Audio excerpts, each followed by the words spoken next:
Mr. Don Pierson is the Louisiana Secretary of Economic Development. Hey, Mr. Don, welcome back to KEEL. Thank you for taking time for us. You're welcome. So nice to be with you this morning. So there's good economic news for Louisiana. Who says things are looking up, and what are they telling us?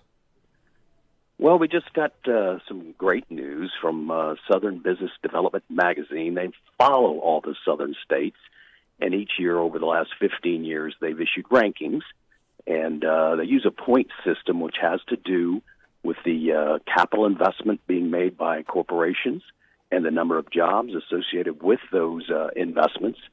And Louisiana stacked up number 2 for 2017 with some great economic performance across the state, coming in right behind Kentucky, and looking behind us over our shoulder, South Carolina, and number 4 being Alabama. So we're really quite pleased with some great economic impact and momentum that we've established in the state.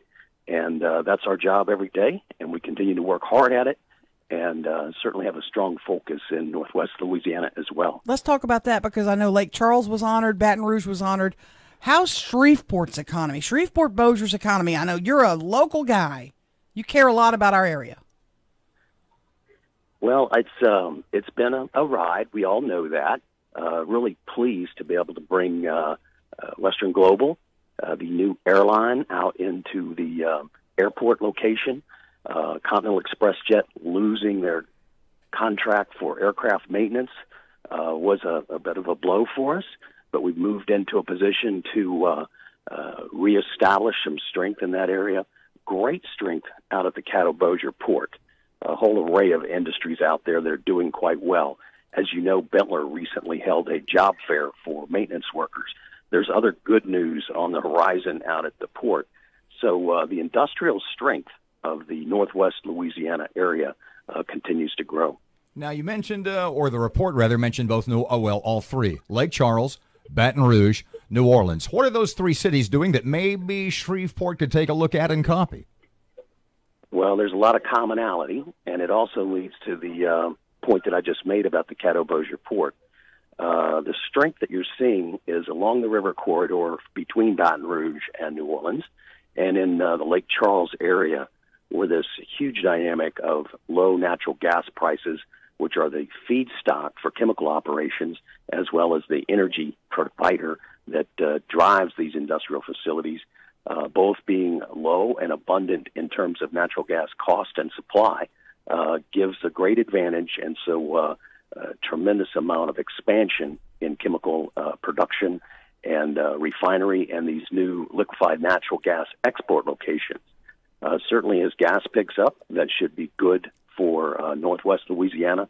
Haynesville Shale now speaking in some terms of drilling, looking down the road at the Austin Chalk Formation that comes across some of Louisiana as well. You know, Mr. Don, there are a number of people, we shan't mention names, who are always critical of the fossil fuel industry, saying for any state, Louisiana specifically, to base so much of their economy on fossil fuels, on energy, it's just a bad idea. Do you disagree with that? I certainly do.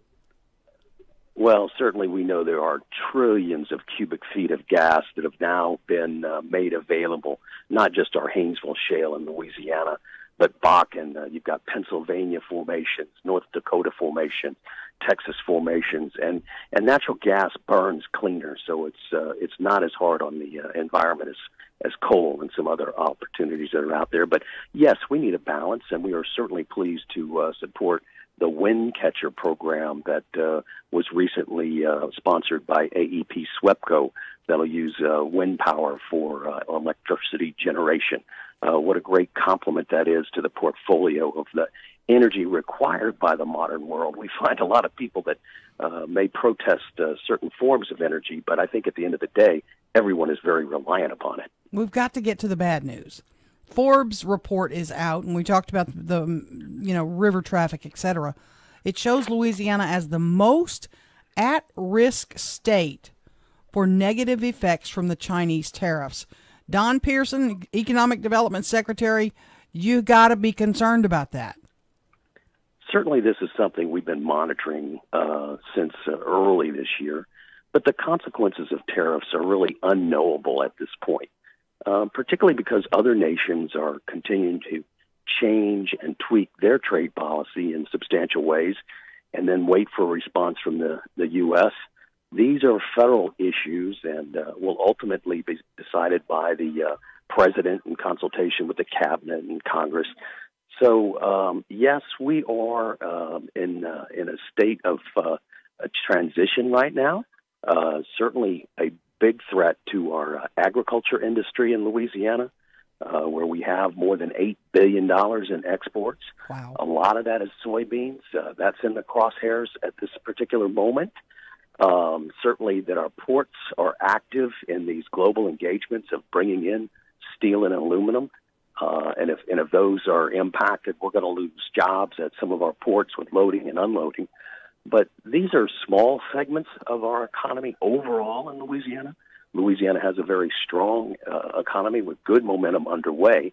So we have to be mindful, stay in our lane, and continue to try to build on the momentum that we have. I see a quote from you that says that Louisiana is prepared to deal with the economic impact of the tariffs. How? Well, certainly, again, dealing with this is to put it in the proper perspective that it's not a crippling issue for us. We're going to continue to be active in trade. We have great resources. We have a strong energy base in terms of both the availability of electricity and natural gas. We're globally positioned with strong logistics trains being a big part of that. 6 Class 1 rails leading in and out of Louisiana.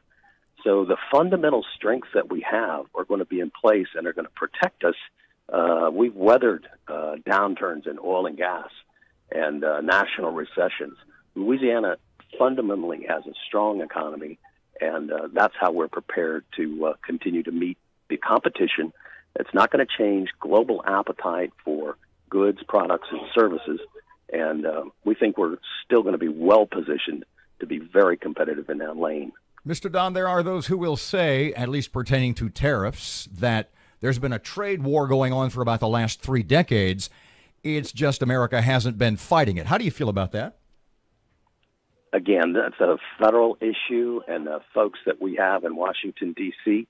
are at the front of the fight on that. These policies are impactful, make no mistake about it. But in large part, what we've seen is that a free trade stance is what allows competition, innovation, and successful modern economies. So most of these trappings around tariffs are protectionist in nature, and I think that's what we're seeing is sort of a drive to make sure that the American economy is unencumbered by these things that would hold us back, because when we get a chance to compete, we win.